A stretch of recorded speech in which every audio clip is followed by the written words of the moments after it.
एक समय की बात है। छायापुर नाम के गांव में विमला और उसका परिवार रहता था। विमला उसके माँ बाप के साथ रहा करती थी। विमला वैसे तो दिखने में बहुत खूबसूरत थी, लेकिन पढ़ाई में ज़्यादा होशियार नहीं थी। उसके माँ बाप को बस एक ही चिंता लगी रहती थी कि बस उनकी बिटिया विमला की शादी हो जाए। विमला के लिए कई रिश्ते आते थे, लेकिन किसी को भी विमला पसंद नहीं आती थी।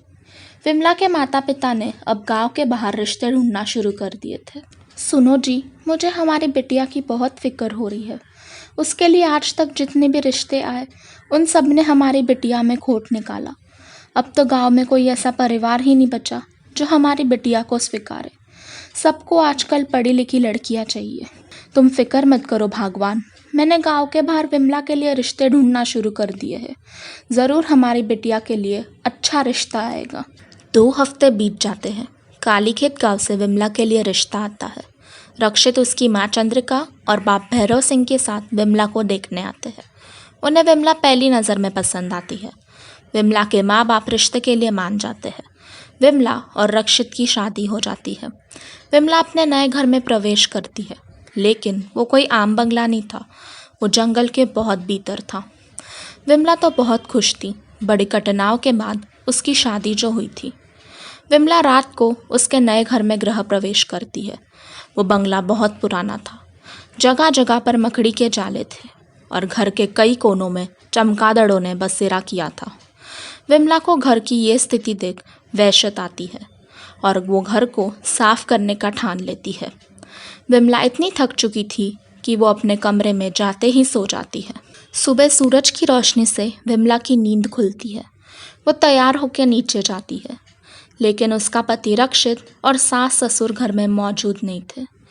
वो उन्हें पूरे घर में ढूंढती है, लेकिन वो लोग कहीं भी मौजूद नहीं रहते हैं। उन्हें ढूंढने का प्रयास करते हुए उसकी नज़र घर में लगी अजीबोगरीब तस्वीरों पर जाती है। इससे पहले विमला कुछ सोच और समझ सके, एक काली बिल्ली उस पर जोर का वार करती है और वो बेहोश हो जाती है। शाम हो जाती है। सूरज ढल जाता है। रक्षित विमला के मुंह पर पानी मारता है। रक्षित, आप किधर थे? मैं आपको पूरे घर में ढूंढ रही थी। मुझे अंकल आंटी भी कहीं नज़र नहीं आए। आप लोग कहीं बाहर गए थे क्या? विमला, तुम्हारे सर पे ये चोट कैसी? और तुम यहाँ बेहोश कैसे पड़ी थी? पता नहीं, शायद मुझ पर किसी जानवर ने हमला किया था। रक्षित विमला की बात का कोई खास जवाब नहीं देता है और उसे खाने पे बुलाता है। सब खाना खा के सो जाते हैं। विमला को बहुत प्यास लगती है। वो पानी पीने के लिए किचन में जाती है, लेकिन उसे कुछ अजीब सी आवाज़ सुनाई देती है। कौन है वहाँ? वो गुस्से से पूछती है। इससे पहले वो कुछ सोच या समझ पाए, वो उसकी सास को बिल्ली का खून पीता हुआ देखती है। ये दिल दहला देने वाला दृश्य देख वो फौरन वहाँ से भाग जाती है।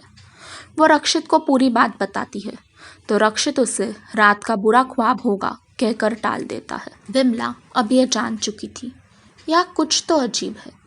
कई दिन बीत जाते हैं। वो तीनों हर सुबह गायब हो जाते थे और काम का बहाना करके विमला को टाल दिया करते। वो सुबह जल्दी उठकर वो दृश्य देखती है जिसका उसने सोचा तक नहीं था।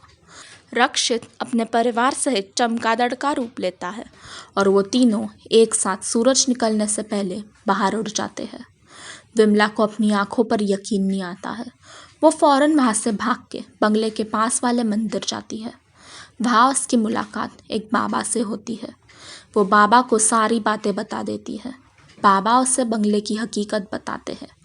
बेटी, ये तुम कहाँ फंस गई? तुम्हें ये शादी नहीं करनी चाहिए थी। तुम्हारी शादी एक पिशाच से हुई है।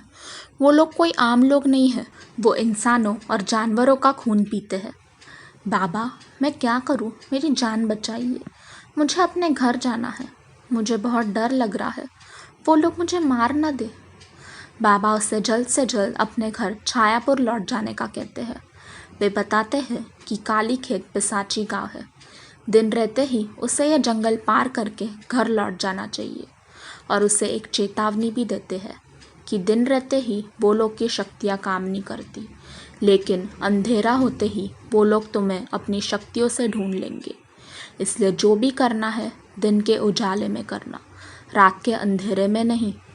घर जाके अपने माता पिता को हकीकत बताकर अपना शुद्धिकरण करवा लेना, ताकि उस मायावी पिशाच का साया तुम्हारे ऊपर से हमेशा हमेशा के लिए खत्म हो जाए।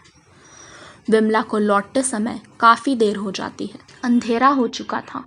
अब तक रक्षित उसके परिवार के साथ घर लौट जाता है, लेकिन इस बार विमला को घर में ना देख रक्षित विमला पर शक करता है और वो अपने शक्तियों का इस्तेमाल करके अपने असली रूप में आकर विमला को जंगल में खोज लेता है। कहाँ जा रही हो हमें छोड़ के विमला? आज अमावस की रात है बहू। आज हम तीनों तुम्हारा खून पीकर हमेशा हमेशा के लिए अमर हो जाएंगे। मुझे जाने दो, मुझे छोड़ दो। मैंने तुम लोग का क्या बिगाड़ा है? विमला अब उनके पकड़ में आ चुकी थी। वो विमला को अपने शिकार बना लेते हैं। 5 साल बाद अर्जुन नामक लड़के का रिश्ता नहीं हो पा रहा था और उससे भी 2 हफ्ते बाद काली खेत से विमला नामक लड़की का रिश्ता आता है। वो पिशाच होते हैं। एक बार तुम उनकी जकड़ में आ जाओ तो वो तुम्हारा पीछा कभी नहीं छोड़ते। क्या उस हादसे के बाद विमला जिंदा बच गई थी? रक्षित और उसके परिवार के साथ 5 साल बाद क्या हुआ? रक्षित और विमला की शादी क्या खत्म हो गई थी? विमला ने अर्जुन के लिए रिश्ता क्यों भेजा?